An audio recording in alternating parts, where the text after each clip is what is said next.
Good morning. Welcome to four sides TV. నేను Vijay. Right, ఇక మనం ప్రధాన పత్రికల్లో ఏ అంశాలు హైలైట్ చేశారు ఏంటి అనేది ఈరోజు చూద్దాము. జాతీయంగా అంతర్జాతీయంగా ఏం జరుగుతుందో తెలుసుకునే ప్రయత్నం కూడా చేద్దాం. ముందుగా ఆంధ్రప్రదేశ్ ఈనాడు పేపర్ను తీసుకుందాం. రాష్ట్రానికి పెట్టుబడులకు సంబంధించి ఇక్కడ హైలైట్ చేస్తూ వస్తున్నారు.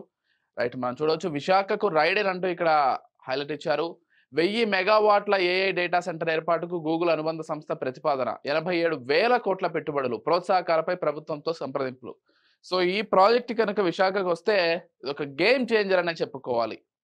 ఎందుకంటే దాదాపు 90,000 కోట్ల వరకు పెట్టుబడులు పెట్టనుందంటే అది మామూలు విషయం కాదు. మరోవర్ గూగుల్ అనుబంధ సంస్థ ఇది. ఇది కనుక విశాఖలో వస్తే మాత్రం ఒక పెను మార్పే వస్తుంది. ఎందుకంటే డెఫినెట్గా ఒక రాచమార్గం వేసినట్టే ఉంటుంది ఐటీ సెక్టర్కి విశాఖలో. Not just IT sector, industrial revolution మరొక స్థాయికి వెళ్ళిపోతుందని చెప్పుకోవాలి. అసలు ఏం జరుగుతోంది ఈ విషయంలో ఏంటో ఒకసారి మనం చూసే ప్రయత్నం చేద్దాం.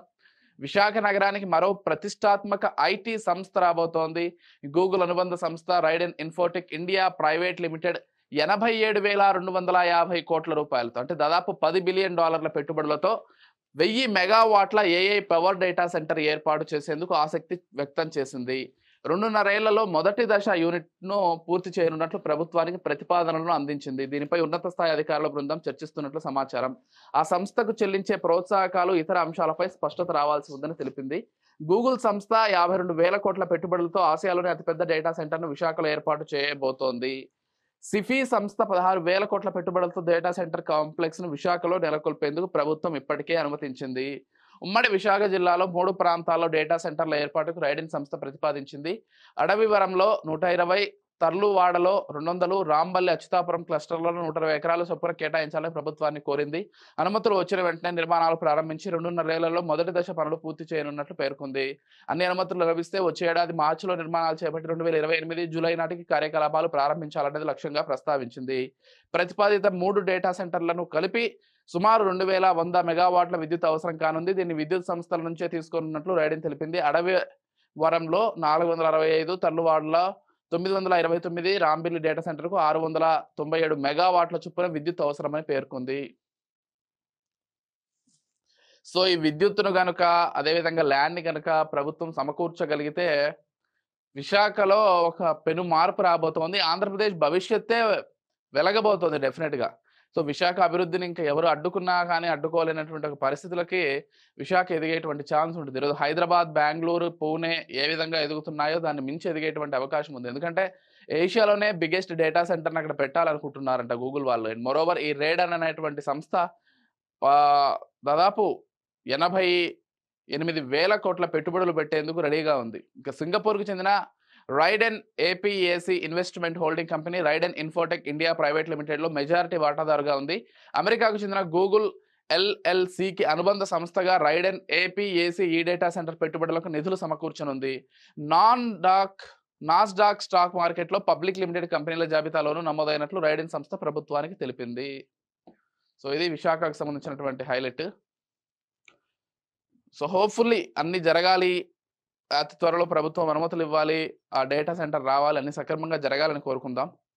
ఇక క్వాంటమ్ టన్నెలింగ్ పై పరిశోధనలకు నోబెల్, జాన్ క్లార్క్, అదేవిధంగా మిషెల్ డెవోరెట్, జాన్ మార్టిన్లకు వరించిన పురస్కారం ముగ్గురికి కలిపి ఇచ్చారు. సో ఈయన జాన్ క్లార్క్, అదేవిధంగా మిషెల్ డెవోరెట్, ఈయన జాన్ మార్టినిస్, వీరి ముగ్గురికి కలిపి డిజిటల్ కమ్యూనికేషన్లు, కంప్యూటింగ్ సాంకేతికతలను ఎప్పటికప్పుడు కొత్త పుంతలు తొక్కిస్తున్న సబ్ అటామిక్ క్వాంటమ్ టన్నెలింగ్ పై తొలినాళ్లలో విశేష పరిశోధనలు చేసిన John Clarke, Michel Devoret, John M మార్టినిస్లకు భౌతిక శాస్త్రంలో ఏడాది నోబెల్ పురస్కారం దక్కింది. రైట్, 1980లో వీరు చేసిన కృషి క్రిప్టోగ్రఫీ, క్వాంటమ్ కంప్యూటర్లు, క్వాంటమ్ సెన్సార్ల వంటి భవిష్యత్తు తరం క్వాంటమ్ టెక్నాలజీలను అభివృద్ధి చేసేందుకు ఇప్పటికే అవకాశాలు కల్పిస్తోందంటూ అవార్డు ప్రకటన సందర్భంగా నోబెల్ కమిటీ మంగళవారం కొనియాడింది. అన్ని డిజిటల్ సాంకేతికతలకు క్వాంటమ్ మెకానిక్స్ పునాదిగా పనిచేస్తుందని గుర్తు చేసింది. క్లార్క్, డెవోరెట్, మార్టినిస్ అమెరికాలో పరిశోధనలను నిర్వహించారు. రైట్, మొబైల్ ఫోన్లు, సూపర్ కంప్యూటర్ల అభివృద్ధికి క్లార్క్ ఆయనకి 83 ఏళ్ళు, డెవోరెట్కు 72 ఏళ్ళు, మార్టినిస్కి 67 ఏళ్ళు. ఈ ముగ్గురు పరిశోధన ఫలితాలు ఎంతగానో దోహదపడ్డాయి. అదృశ్య కణాల గురించి క్వాంటం మెకానిక్స్ లో ఉన్న నియమాలను రోజువారీ మనం ఉపయోగించే సాధనాల్లో వీక్షించవచ్చని వారు వేసుకున్న ప్రశ్న ఆ పరిశోధనకు దారితీసింది. క్వాంటం సాంకేతికతల విషయంలో మానవాళి దృక్కోణాన్ని మార్చేసింది. తమ ప్రశ్నకు సమాధానాన్ని అన్వేషించేందుకు ఈ ముగ్గురు శాస్త్రవేత్తలు 1985లో కీలక ప్రయోగాన్ని నిర్వహించారంటూ కూడా చెప్పింది. సో ఈ ముగ్గురు భౌతిక శాస్త్రంలో అందించినటువంటి విశేష సేవలకు గాను ఈ ముగ్గురికి కలిపి నోబెల్ పురస్కారం వచ్చింది. గ్రేట్ న్యూస్ డెఫినెట్ గా. ఇక నమో @25 అంటూ ఇచ్చారు. ప్రధాని మోదీ ప్రభుత్వాధినేతగా బాధ్యతలు చేపట్టి ఇప్పటికి 25 ఏళ్ళు అయింది. అంటే 10 ఏళ్ళు ఆయన ప్రధానమంత్రిగా ఉన్నారు. ఇప్పుడు 11 ఏళ్ల ప్రధానమంత్రిగా ఉన్నారు. అంతకుముందు 3 సార్లు ఆయన గుజరాత్‌కు ముఖ్యమంత్రిగా ఉన్నారు వరుసగా. సో ఆ 3 అంటే 15 ఏళ్ళు, ఈ ఒక 10 ఏళ్ళు, 25 ఏళ్ళు అయింది దాదాపు. సో ఆయన గురించి ఒక స్పెషల్ స్టోరీ ఇచ్చే ప్రయత్నం చేశారు. ఇక ఎన్‌డిబి రోడ్లపై నిర్లక్ష్యం ఎందుకు అంటూ ఇక్కడ ఇచ్చారు. వైకాపా సర్కార్ పట్టించుకోలేదు. కూటమి ప్రభుత్వం వచ్చాక గుత్తేదారులకు బకాయిల చెల్లింపు. ఇప్పుడు మళ్ళీ బిల్డింగ్ పెండింగ్. నిలిచిపోయిన పనులు అంటూ ఇచ్చారు. జంగారెడ్డిగూడెం ఏలూరు రోడ్ ఇది. ఎన్‌డిబి ప్రాజెక్టులో భాగంగా విస్తరిస్తున్నారు. పనులను గుత్తేదారు ఆపేయడంతో జంగారెడ్డిగూడెం మండలం దేవులపల్లిలో ఇలా మడుగులా మారింది. వాహనదారులను అప్రమత్తం చేస్తూ పోలీసులు సూచిక బోర్డు ఇలా పెట్టారంటూ హైలైట్ ఇచ్చారు. ఇక అంగరంగ వైభవంగా పైడి తల్లి సిరిమానోత్సవం. తరలి వచ్చిన 4 లక్షల మంది భక్తులు. పూసపాటి రాజవంశీయుల ఆడపడుచు ఉత్తరాంధ్రుల ఇలవేల్పు విజయనగరం పైడి తల్లి సిరిమానోత్సవం మంగళవారం అంగరంగ వైభవంగా సాగింది. సాయంత్రం 4 గంటల సమయంలో పూజారి బంటుపల్లి వెంకటరావు సిరిమాను అధిరోహించారు. ఆయన అమ్మవారి ప్రతిరూపంగా భావించి భక్తులు రథంపై అరటి పండ్లు విసిరారు. పూజారి పైనుంచి అక్షింతలు చల్లారు. ఉత్తరాంధ్ర జిల్లాలతో పాటు ఒడిశా, ఛత్తీస్గఢ్, మధ్యప్రదేశ్ రాష్ట్రాల నుంచి భక్తులు తరలి వచ్చారు. గోవా గవర్నర్, ఆలయ అనువంశిక ధర్మకర్త పూసపాటి అశోక్ గజపతిరాజు కుటుంబ సమేతంగా తల్లిని దర్శించుకున్నారు. ఇక 2.5 ఏళ్లుగా నకిలీ మద్యం తయారీ, ఎక్స్ట్రా న్యూట్రల్ స్పిరిట్ ను వాడినట్లు ప్రాథమికంగా నిర్ధారణ. ముగ్గురు అరెస్టు, రిమాండ్ విధించిన కోర్టు. ఇక ఆదిలాబాద్ జిల్లాలో కోరలు చేస్తున్న క్యాన్సర్ అంటూ ఇచ్చారు. మహమ్మారి బారిన పడి 35 నుంచి 50 ఏళ్ల మధ్య వయస్కులు. 15 నెలల వ్యవధిలో రిమ్స్ లో 416 శస్త్రచికిత్సలు. గుర్తించే సమయానికి చేయి పోయిందంటున్న వైద్యులు. సో ఆదిలాబాద్ పరిస్థితి గురించి ఇక్కడ ఇచ్చారు. ఇక చెవిరెడ్డి మోహిత్ రెడ్డికి హైకోర్టులో ఎదురు దెబ్బ. మద్యం కేసులో ముందస్తు బెయిల్ పిటిషన్ కొట్టివేత. మద్యం కుంభకోణం కేసులో నిందితుడు చెవిరెడ్డి మోహిత్ రెడ్డికి హైకోర్టులో ఎదురు దెబ్బ తగిలింది. ఆయన దాఖలు చేసిన ముందస్తు బెయిల్ పిటిషన్ హైకోర్టు కొట్టేసింది. హైకోర్టు న్యాయమూర్తి జస్టిస్ వెంకట జ్యోతిర్మయి మంగళవారం ఈ మేరకు తీర్పు చెప్పారు. మద్యం ముడుపుల సొమ్మును తరలించడానికి తిరుపతి పట్టణాభివృద్ధి సంస్థకు చెందిన వాహనాన్ని చైర్మన్ హోదాలో మోహిత్ రెడ్డి వినియోగించారని సిఐడి తరఫున సీనియర్ న్యాయవాది సిద్ధార్థ లూత్రా ఇటీవల జరిగిన విచారణలో వాదనలు వినిపించిన విషయం తెలిసిందే. రైట్. రాజధానిలో భూసేకరణకు ప్రభుత్వ ఉత్తర్వులు. సమీకరణలో ఇవ్వని భూమిని తీసుకోవాలని నిర్ణయం. మోహన్ బాబు విశ్వవిద్యాలయానికి జరిమానా. అదనంగా వసూలు చేసిన 26.27 కోట్ల వెనక్కి ఇవ్వాలని ఆదేశాలు. వర్సిటీ అనుమతి, గుర్తింపు రద్దు చేయాలని ఉన్నత విద్యా కమిషన్ సిఫార్సు. తాత్కాలిక స్టే విధించిన హైకోర్టు. ఇక వేలి ముద్రలతోనూ యూపీఐ చెల్లింపులు నేటి నుంచి అందుబాటులోకి. ఈ వివరాలు లోపల ఇచ్చారు. అవి కూడా చూసే ప్రయత్నం చేద్దాం. బిజినెస్ లో ఉన్నాయి. ఇక మునగ ఆదాయానికి లేదు బెంగ అంటూ ఇచ్చారు. మునగకు సంబంధించి సాగు చేసుకునే వాళ్ళని సాగుకు తోడ్పడుతున్న కూటమి ప్రభుత్వం ఉపాధి హామీ పథకం వర్తింపు. 38,000 నుంచి 1.49 లక్షల వరకు ఆర్థిక భరోసా. 12 జిల్లాల్లో పైలట్ ప్రాజెక్టుకై మునగ సాగును కూడా స్టార్ట్ చేశారు.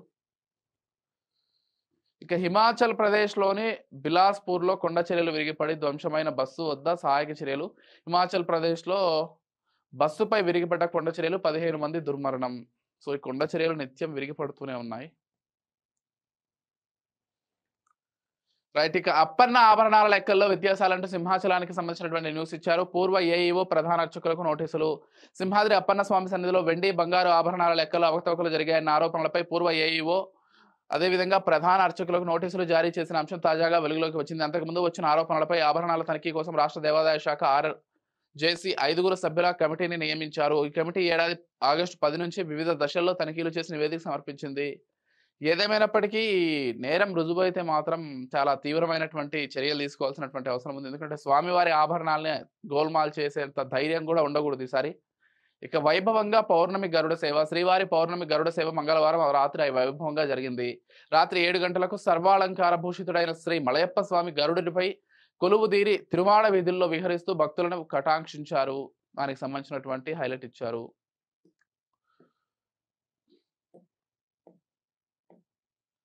రైట్. ఇక ఇవన్నీ నార్మల్ న్యూస్లే చూస్తున్నాం. ఒకసారి బిజినెస్ పేపర్ ఓపెన్ చేద్దాం.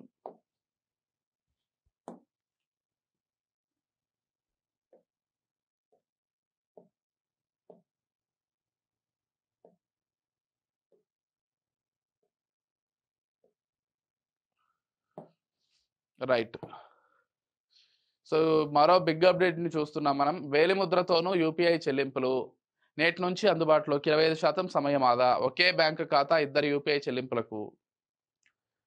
రైట్. యూనిఫైడ్ పేమెంట్స్ ఇంటర్సేఫ్ యూపీఐ ఏదైతే ఉందో చెల్లింపులకు ఇప్పటి వరకు పిన్ నమోదు చేస్తుండగా ఇకపై వేలిముద్ర ముఖ గుర్తింపుతోనూ లావాదేవీ పూర్తి కానుంది. నేషనల్ పేమెంట్స్ కార్పొరేషన్ ఈ విధానాన్ని ఆవిష్కరిస్తున్నట్లు ఆర్థిక సేవల కార్యదర్శి ఎం రాజు వెల్లడించారు. ముంబైలో జరుగుతున్న గ్లోబల్ సో ఈ ముంబైలో ఏదైతే గ్లోబల్ ఫిన్టెక్ ఫెస్టివల్లో దీన్ని మంగళవారం ప్రదర్శించారంట. సో ఇది రావాలని కోరుకుందాం. సో ఇవి ఈనాడులో ఉన్నటువంటి ప్రధాన అంశాలన్నీ కూడా మనం ఒకసారి ఆంధ్రజ్యోతి పత్రిక పరిశీలించే ప్రయత్నం చేద్దాం.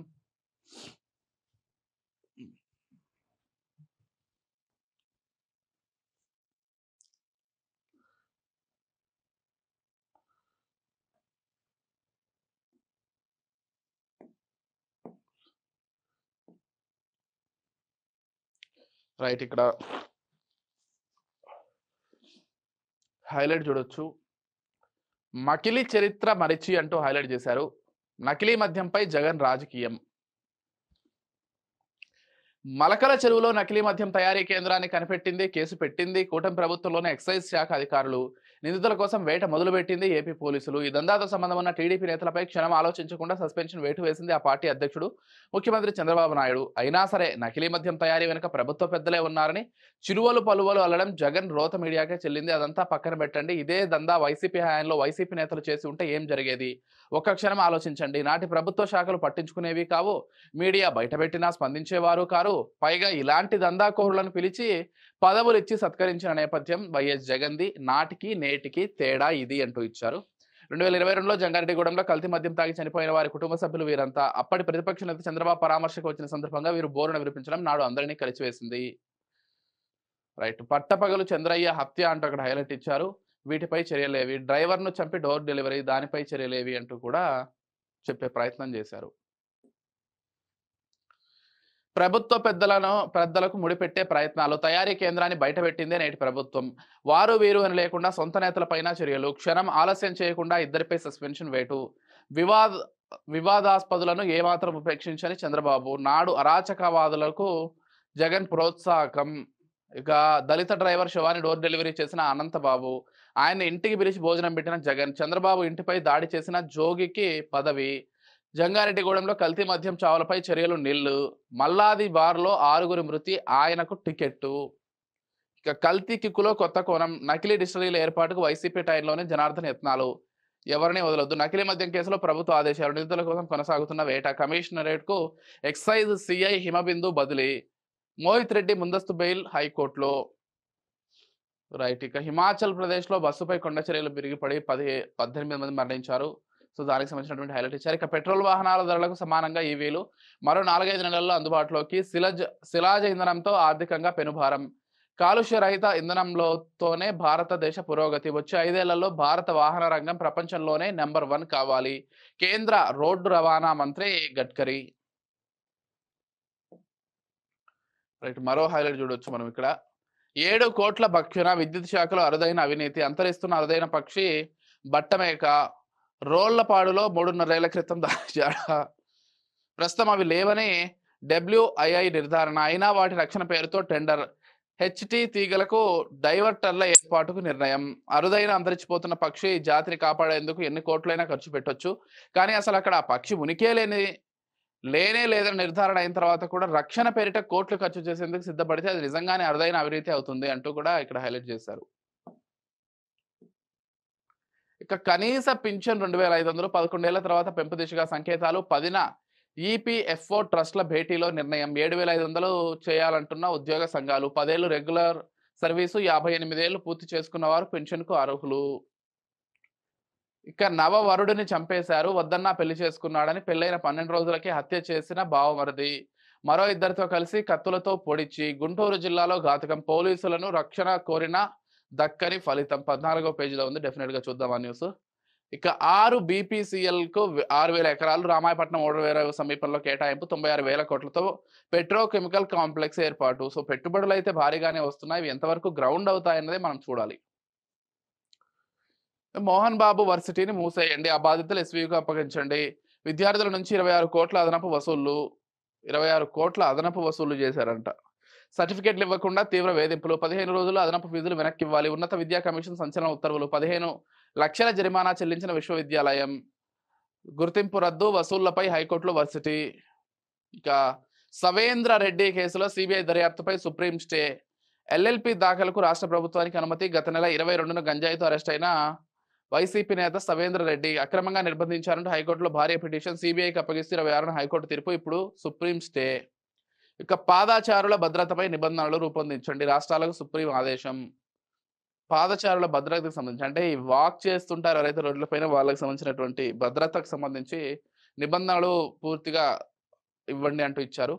ఇక భారత విద్యార్థులకు అమెరికా మొండి చేయి, గతేడాదితో పోలిస్తే వీసాలో 44.5% తగ్గుదల. ఫ్రాన్స్కి వెళ్లే భారతీయ విద్యార్థులు 17% పెరుగుదల.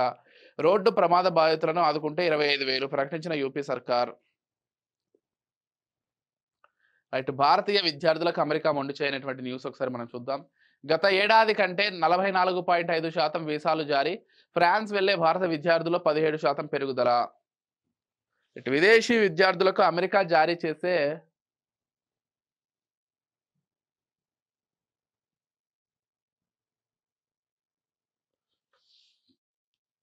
విదేశీ విద్యార్థులకు అమెరికా జారీ చేసే వీసాలు భారీగా తగ్గుముఖం పట్టే. ఏడాది ఆగస్టులో అమెరికా దాదాపు 5 వంతు తక్కువ విద్యార్థి వీసాలను జారీ చేసిందని గణాంకాలు వెల్లడిస్తున్నాయి. దీని ప్రభావంతో అక్కడికి వెళ్లే భారతీయ విద్యార్థుల సంఖ్య గణనీయంగా పడిపోయింది. సాధారణంగా అమెరికాలో వర్సిటీలు ఆగస్టులో ప్రారంభమవుతాయి. ఈ నెలకు గాను ట్రంప్ యంత్రాంగం 3,13,138 విద్యార్థి వీసాలను జారీ చేసింది. 2024 ఆగస్టుతో పోలిస్తే ఇది 19.1% తక్కువని ఇంటర్నేషనల్ ట్రేడ్ కమిషన్ పేర్కొంది. గతేడాది అమెరికాకు వెళ్లిన విదేశీ విద్యార్థుల్లో భారత్ టాప్లో నిలిచింది. గత ఆగస్టుతో పోలిస్తే భారతీయులకు ఈసారి ఏకంగా 44.5% తక్కువ వీసాలు జారీ చేయడంతో మన దేశ విద్యార్థుల సంఖ్య తగ్గిపోయింది.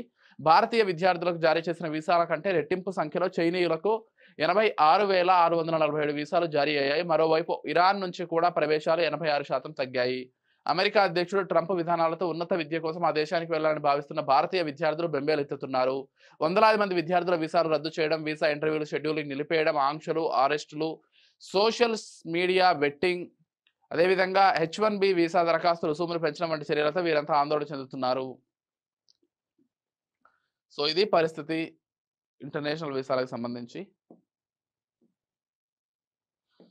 సో ఈ పెద్ద మనిషి చూడండి, సుప్రీంకోర్టు CJI పైన దాడి చేసి నాతో దేవుడు చేయించాడు, నేను నిమిత్త మాత్రుడిని. CJIపై బూటు విసిరే యత్నంపై న్యాయవాది రాకేష్ కిషోర్ వ్యాఖ్యలు. సుప్రీంకోర్టు ప్రధాన న్యాయమూర్తి జస్టిస్ BR గవాయ్పై కోర్టు రూమ్లో సోమవారం బూటు విసిరిన ఘటనపై న్యాయవాది రాకేష్ కిషోర్ స్పందించారు. ఈ విషయంలో తనకు ఎలాంటి చింత లేదని పేర్కొన్నారు.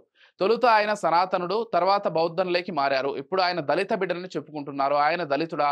ఇది వాళ్ళ రాజకీయమని వ్యాఖ్యానించారు. ఈ విషయంలో తాను అవసరమైతే జైలుకైనా వెళ్తానని, క్షమాపణలు మాత్రం చెప్పేది లేదని తేల్చి చెప్పారు. ఎట్టి పరిస్థితుల్లోనూ క్షమాపణలు చెప్పను, భగవంతుడే నాతో ఈ పని చేయించాడు, నేను నిమిత్త మాత్రుడని. ఆయన నన్ను జైలుకు పంపించినా వెళ్తా అంటే దేవుడు, లేదా ఉరివేయించినా భరిస్తా, అంతా ఆయన ఇష్టమని చెప్పారు. విష్ణుమూర్తి విగ్రహం పిల్పై CJI చేసిన వ్యాఖ్యలతో నా మనసు గాయపడింది. వెళ్ళు, తలను పునరుద్ధరించమని ఆ విగ్రహాన్నే వేడుకో అని CJI చేసిన వ్యాఖ్యలు తీవ్రంగా బాధించాయి. నా వెనక ఎలాంటి గ్రూపులు లేవని రాకేష్ వ్యాఖ్యానించారు.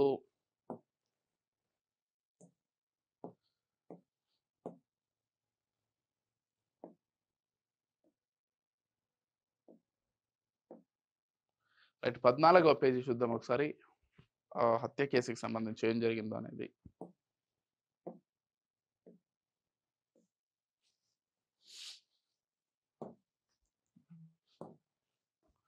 రైట్, చూడొచ్చు. నవవరుడిని చంపేశారు.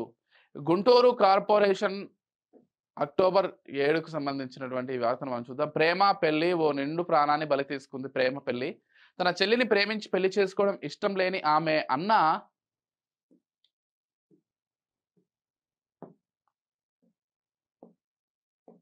రైట్ తన చెల్లిని ప్రేమించి పెళ్లి చేసుకోవడం ఇష్టం లేని ఆమె అన్న మరో ఇరువురితో కలిసి నవవరుడిని కుర్రా గణేష్ను కత్తులతో పొడిచి దారుణంగా హతమార్చాడు. ఈ ఘటన మంగళవారం మధ్యాహ్నం పాత గుంటూరు పోలీస్ స్టేషన్ పరిధిలో పొన్నూరు రోడ్లో చోటు చేసుకుంది. పోలీసుల కథనం మేరకు కుర్రా నాగ గణేష్ స్వగ్రామం బాపట్ల జిల్లా వేమూరు మండలం ఎడవూరు కుటుంబంతో కలిసి గుంటూరు జిల్లా చేబ్రోలు మండలం సంగం జాగర్లమూడిలో ఉంటున్నారు. గణేష్ గుంటూరులోని పవర్ ఆఫీస్లో అవుట్ సోర్సింగ్ ప్రతిపాదకన షిఫ్ట్ ఆపరేటర్గా పనిచేస్తూ కార్యాలయానికి సమీపంలోని బుడంపాటులో 3 నెలలుగా నివాసం ఉంటున్నాడు. కొద్ది నెలల క్రితం నాగా గణేష్ తెనాలి రూరల్ మండలం కొలకలూరుకు చెందిన కీర్తి అంజనీదేవి ఇంటికి పెళ్లి చూపులకు వెళ్ళాడు. పెళ్లి చూపుల్లో ఒకరినొకరు ఇష్టపడ్డారు. అయితే అంజనీదేవి సోదరుడు కుటుంబ సభ్యులు ఈ సంబంధాన్ని నిరాకరించారు. అయినప్పటికీ ఇరువురు ఫోన్లో మాట్లాడుకుంటూ ప్రేమించారు. ఈ క్రమంలో గత నెల 25న ఇంట్లో చెప్పకుండా పారిపోయి అమరావతి ఆలయంలో పెళ్లి చేసుకున్నారు. వివాహ అనంతరం బుడంపాడులో కాపురం పెట్టారు. అయితే ప్రేమించి పెళ్లి చేసుకున్న నవజంట రక్షణ కోరుతూ నల్లపాడు పోలీసులను ఆశ్రయించగా సిఐ వంశీధర్ ఇరు కుటుంబాలను స్టేషన్కు పిలిపించి కౌన్సిలింగ్ ఇచ్చి పంపారు. అయితే వరుడు నాగ గణేష్ను చంపేస్తానంటూ స్టేషన్ వద్ద కూడా వధువు అన్న దుర్గారావు హెచ్చరించినట్లు తెలిసింది. దుర్గారావు హెచ్చరికలు గణేష్ సీరియస్గా తీసుకోకపోయినప్పటికీ పెళ్లైనప్పటి నుంచి గతంలో లాగా స్వేచ్ఛగా బయట తిరగకుండా ఇంటి పట్టునే ఉంటున్నాడు. ఈ నేపథ్యంలో మంగళవారం ఉదయం తన స్నేహితుడైన సంగుల కరుణ అనే యువకుడితో కలిసి నాగ గణేష్ ద్విచక్ర వాహనంపై గుంటూరులోని ముతూట్ ఫైనాన్స్కు వెళ్లి బంగారం కుదువపెట్టి డబ్బు తీసుకున్నాడు. తిరిగి పొన్నూరు రోడ్డు మీదుగా ఇరువురు ఇంటికి వెళ్తుండగా మధ్యాహ్నం 12 గంటల సమయంలో దుర్గారావు మరో ఇరువురితో కలిసి వీరిని అడ్డగించి గొడవ పడ్డాడు. తొలుత నాగ గణేష్ రాయితో కొట్టి ఆ తర్వాత కత్తులతో పొడిచి అక్కడి నుంచి పారిపోయాడు. స్నేహితుడు కరుణ వెంటనే గుంటూరులోని ప్రైవేట్ ఆసుపత్రికి తరలించాడు. అయితే అప్పటికే అతడు చనిపోయినట్లు వైద్యులు ధృవీకరించారు. నిందితుల కోసం ప్రత్యేక బృందాలతో గాలింపు చేపట్టినట్లు సిఐ తెలిపారు. సో ఇది విషయం. రైట్, మనం ఒకసారి సాక్షి చూద్దాం. సాక్షిలో ఈ కల్తీ మద్యానికి సంబంధించినటువంటి హైలైట్ గా ఇస్తున్నారు.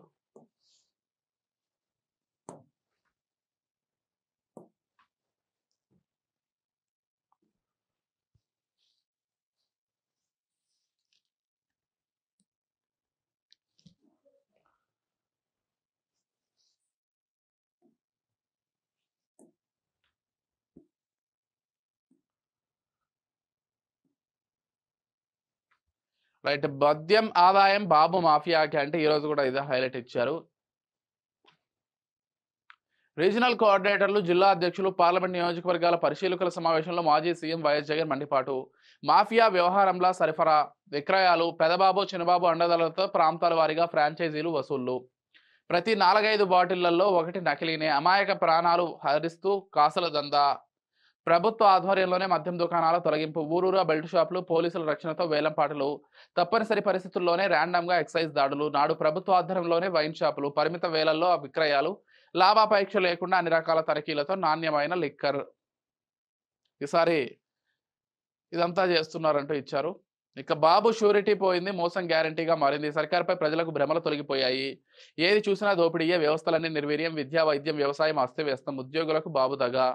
ఇక మెడికల్ కాలేజీల ప్రైవేటీకరణపై ప్రజా ఉద్యమం. రేపు నర్సీపట్నంలో వైఎస్ జగన్ పర్యటనతో శ్రీకారం. వైఎస్ జగన్ నర్సీపట్నం పర్యటన ఖాయం. గురువారం ఆయన మెడికల్ కాలేజీని సందర్శించడం తథ్యం. పోలీసుల ఆంక్షలతో పర్యటనను అడ్డుకోవాలనుకోవడం అవివేకం. విశాఖ ఎయిర్పోర్ట్ నుంచి రోడ్డు మార్గంలో భీమబోయినపాలెంలోని మెడికల్ కాలేజీ వద్దకు వైఎస్ జగన్ చేరుకుంటారు. వైఎస్ఆర్సీపీ ఉత్తరాంధ్ర జిల్లాల regional coordinator Kannababu, party Vizianagaram జిల్లా అధ్యక్షుడు మజ్జి శ్రీనివాసరావు పేర్కొన్నారు. అయితే పోలీసులు పర్మిషన్ ఇవ్వలేదు. రోడ్డు మార్గంగా హెలికాప్టర్ ద్వారా వస్తే పరిశీలిస్తామని చెప్పారు. వీళ్ళేమో వెళ్తామంటున్నారు. మరి రేపు ఏమవుతుందో ఏంటో ఉత్కంఠగానే మారింది. ఇక అంబరాన్ని అంటిన సిరిమాను సంబరం అంటూ ఇక్కడ హైలైట్ ఇచ్చారు. హిమాచల్లో ఘోర ప్రమాదం, 18 మంది అయితే చనిపోయారు. హైలైట్. ఇక నకిలీ మద్యానికి 4 బలి. నరసరావుపేట, శ్రీ సత్యసాయి, నెల్లూరు జిల్లాలో ఘటనలు. అనుమానాస్పద మరణాలుగా కేసులు నమోదు. వీళ్ళు కన్ఫర్మ్ చేశారు సాక్షి వాళ్ళు. ప్రభుత్వ తీరుపై గురువుల ధర్నాగ్రహం. పోరుబాట పేరిట విజయవాడలో మహాధర్నా. 25,000 కోట్ల పెండింగ్ బకాయిలు చెల్లించాలని డిమాండ్. 12వ పీఆర్సీ కూడా నియమించకపోవడం దారుణం. 30% మధ్యంతర భృతి ప్రకటించాల్సిందే. పీఆర్సీపై 16 నెలలుగా కాలయాపన తగదు. ఉపాధ్యాయులకు రావాల్సిన 4 డిఏలు ఇంకా ఎందుకు ఇవ్వలేదు? సిసిఎస్ విధానాన్ని రద్దు చేయాల్సిందే. రైట్. గత ప్రభుత్వం పెట్టిన హై స్కూల్ ప్లస్ పునరుద్ధరించాలి. దొడ్డిదారి బదిలీలను ఒప్పుకోము. మహాధర్నాలో ప్రకటించిన ఫ్యాప్టో రాష్ట్ర కమిటీ. రాజధానిలో మరో దోపిడీకి స్కెచ్ అంటూ ఇచ్చారు. ప్రత్యేక ప్రాజెక్టుల కోసం ఎన్పిసి ఏర్పాటు చేస్తూ ప్రభుత్వం ఉత్తర్వులు. ఇక డాల్ఫిన్ పేరెంటింగ్, పిల్లల పెంపకంలో కింగ్ అంటూ ఒక హైలైట్ ఇచ్చారు. టీవీ సాక్షిలో ఉన్నటువంటి హైలైట్స్ మనం ఒకసారి తెలంగాణ వార్తాపత్రికలు చూద్దాం. ముందుగా ఈనాడు పత్రికను తీసుకుందాం.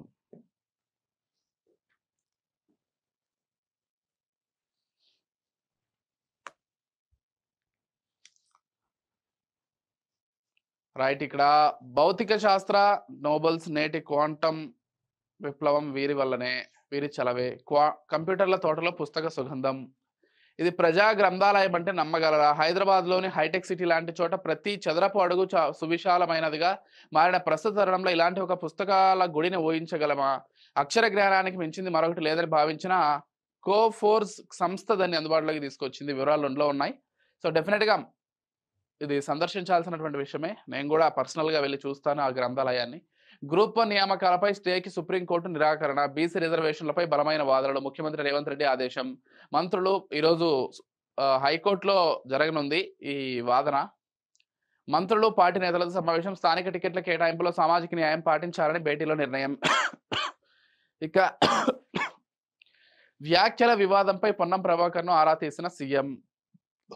పొన్నం ప్రభాకర్ వేరే మంత్రికి సంబంధించి కొన్ని వ్యాఖ్యలు చేశారు కదా, దానికి సంబంధించి క్షమాపణలు చెప్పాలని లక్ష్మణ్ కుమార్ డిమాండ్. తన మాటల్ని వక్రీకరించారన్న ప్రభాకర్. అడ్లూరితో ఫోన్లో మాట్లాడిన మీనాక్షి నటరాజన్.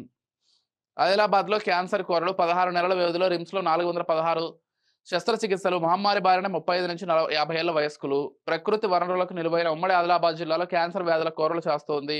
వయోవృద్ధుల పాలిట 3 పదుల వయస్సున్న యువత ఈ మహమ్మారి బారిన పడడం కలవరానికి గురి చేస్తోంది. ఆదిలాబాద్లోని Rajiv Gandhi Institute of Medical సైన్స్లో 2024 ఏప్రిల్ నుంచి 2025 జూలై వరకు 416 శస్త్రచికిత్సలు జరగడం పరిస్థితికి అద్దం పడుతోంది. ప్రధానంగా నోటి, రొమ్ము, థైరాయిడ్, పెద్దపేగు, జీర్ణాశయం, ఆహారనాళం, మూత్రాశయం, కిడ్నీ, గర్భాశయం, ముఖద్వారం, ఊపిరితిత్తులు, చర్మ క్యాన్సర్లతో ఎక్కువ మంది ఆసుపత్రికి వస్తున్నారు. బాధితుల్లో అధికంగా ఉమ్మడి ఆదిలాబాద్ జిల్లాలోని బేలా, జైనత్, తలమడుగు, భీంపూర్, మువల, బోధు, జైనూరు, ఉట్నూరు, ఇంద్రవెల్లి, కోటపల్లి, తిర్యాని, దహేగాం, జిన్నారం, దండే, కోటపల్లి, లక్షటిపేట, నిర్మల్ ప్రాంతాల నుంచి వచ్చిన వారే ఉంటున్నారు. ప్రభుత్వ ఆసుపత్రులను పరిగణలోకి తీసుకుంటే హైదరాబాద్లోని MNG తర్వాత ఆదిలాబాద్ రిమ్స్లోని శస్త్రచికిత్సలు అధికంగా జరుగుతున్నాయి. బాధితుల్లో యువత, మహిళలు ఎక్కువగా ఉంటున్నారు. వ్యాధిపై రోగులకు సరైన అవగాహన లేకపోవడంతో గుర్తించే సమయానికి కొందరి పరిస్థితి చేదాటిపోతోందని వైద్యులు పేర్కొంటున్నారు. ఇక 100% పత్తి కొనుగోలు చేస్తామంటే ఇక్కడ హైలైట్ ఇచ్చారు. అందుకు వేదికల ఏర్పాటు బాధ్యత రాష్ట్ర ప్రభుత్వానిదే. కేంద్ర జౌళి శాఖ మంత్రి గిరిరాజ్ సింగ్ పేర్కొన్నారు. ఇటు హిమాచల్లో బస్సుపై విరిగబడ్డ కొండ చర్యలంటూ ఇచ్చారు. మరొక న్యూస్ ఇచ్చారు. కల్వకుర్తి నుంచి ఏపీలోని మాచర్ల వరకు ఒక రైలు మార్గం పెట్టబోతున్నారు. సో దీన్ని హైలైట్ చేసి ఇచ్చారు. కొండారెడ్డిపల్లి మీదుగా రైలు.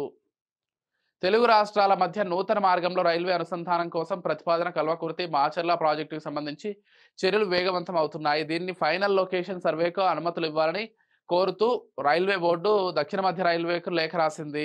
తొలుత ఈ ప్రాజెక్టు దూరం 100 కిలోమీటర్లు, అంచనా వ్యయం 2000 కోట్లు కాగా తాజా అలైన్మెంట్తో దూరం 126 కిలోమీటర్లు, అంచనా వ్యయం 2520 కోట్లకు పెరిగింది. లెక్కన ఒక్కో కిలోమీటర్కు 20 కోట్లు అవుతుంది. తెలంగాణలోని కల్వకుర్తి నుంచి ఏపీలోని మాచర్ల వరకు ఈ రైల్వే ప్రాజెక్టును నిర్మించనున్నారట. సో ఇవి ఉన్నటువంటి హైలైట్స్ ఈనాడుకు సంబంధించి. సారీ, సాక్షి తెలంగాణ చూద్దాం.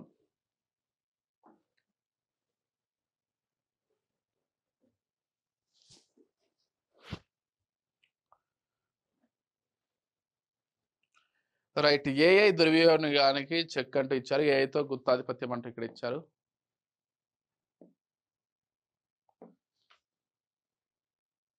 రైట్, పొన్నంకు లక్ష్మణ రేఖ. నేటిలోగా పొన్నం క్షమాపణ చెప్పాలని అడ్లూరి అల్టిమేటం. లేదంటే ఖర్గే, సోనియా, రాహుల్ను కలుస్తానని హెచ్చరిక. మంగళవారం వైరల్ అయిన లక్ష్మణ్ కుమార్ వీడియో. ఆ వీడియోలో ఘాటు వ్యాఖ్యలు చేసిన మంత్రి. అడ్లూరి లక్ష్మణ్పై పొన్నం ప్రభాకర్ వివాదాస్పద వ్యాఖ్యలు చేశారనే ఆరోపణలు. మరో మంత్రి వివేక్ వెంకటస్వామి వైఖరిని తప్పుబట్టిన లక్ష్మణ్. వాడి లెక్కంతా అన్న ఆలోచనతోనే నేను వెళ్ళిపోతా అన్నాడని వ్యాఖ్య. మాదిగ సామాజిక వర్గంలో పుట్టి మంత్రిని కావడమే నేను చేసిన పొరపాట అంటూ ఆవేదన. ముదురుతున్న మంత్రుల వ్యాఖ్యల వివాదం. టీపీసీసీ చీఫ్తో దళిత ఎమ్మెల్యేల భేటీ. బుధవారం మంత్రులను పిలిపించి మాట్లాడతానన్న మహేష్ గౌడ్.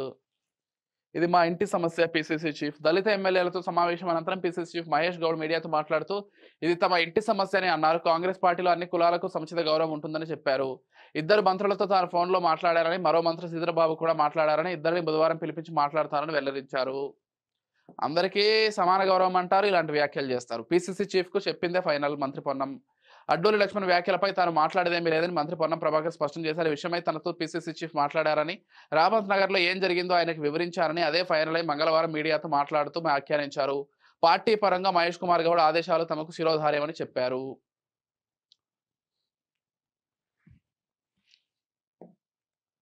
ఇక మూడంచెల వ్యూహం. సీఎం రేవంత్ రెడ్డి నివాసంలో భట్టి, మీనాక్షి, పొంగులేటి, పొన్నం, మహేష్ కుమార్, ఉత్తమ్ వీరంతా కూడా భేటీ అయ్యారు. బీసీ రిజర్వేషన్ల జీవోను ప్రతిష్టాత్మకంగా భావిస్తుంది ప్రభుత్వం. అందులో భాగంగానే భేటీ అయ్యారు. ఇక ప్రజల జీవితాల్లో మార్పే లక్ష్యం. ఈ గొప్ప దేశానికి సేవ చేయడం నా అదృష్టం. గత 11 ఏళ్లలో దేశంలో మార్పు తీసుకొచ్చాం. ప్రధాని నరేంద్ర మోదీ వెల్లడి. ఎక్స్లో వరుస పోస్టులు. ప్రభుత్వాధినేతగా 25 వసంతాల్లోకి ప్రధాని మోదీ. ఇక మద్యం ఆదాయం బాబు మాఫియా కంటే ఏపీ న్యూస్ కూడా ఇక్కడ ఇచ్చారు. పత్తి ఎంతైనా కొంటామని గిరిరాజ్ సింగ్ ఇచ్చినటువంటి హామీని, కేంద్ర జౌళి శాఖ మంత్రి ఇచ్చినటువంటి హామీని హైలైట్ చేశారు. ఇక సౌర తుఫానుతో మన ఆరోగ్యానికి ముప్పే. మహిళల్లో గుండెపోటు అవకాశాలు ఎక్కువ. రక్తపోటు కూడా పెరుగుతుందని వెల్లడి. ఊపిరితిత్తులు, నాడీ వ్యవస్థపైన ప్రభావం. తాజా అధ్యయనంలో ఆసక్తికర విషయాలు వెలుగు చూశాయి. సౌర తుఫాన్లు వంటి వాటి వల్ల ప్రభావితమయ్యే భూ అయస్కాంత క్షేత్రం మనుషుల్లో గుండెపోటుకు కారణమవుతోందంటూ ఇచ్చారు. సో ఇవి సాక్షిలో ఉన్నటువంటి హైలైట్స్ అన్ని కూడా. ఒకసారి నమస్తే తెలంగాణ చూద్దాం చివరిగా.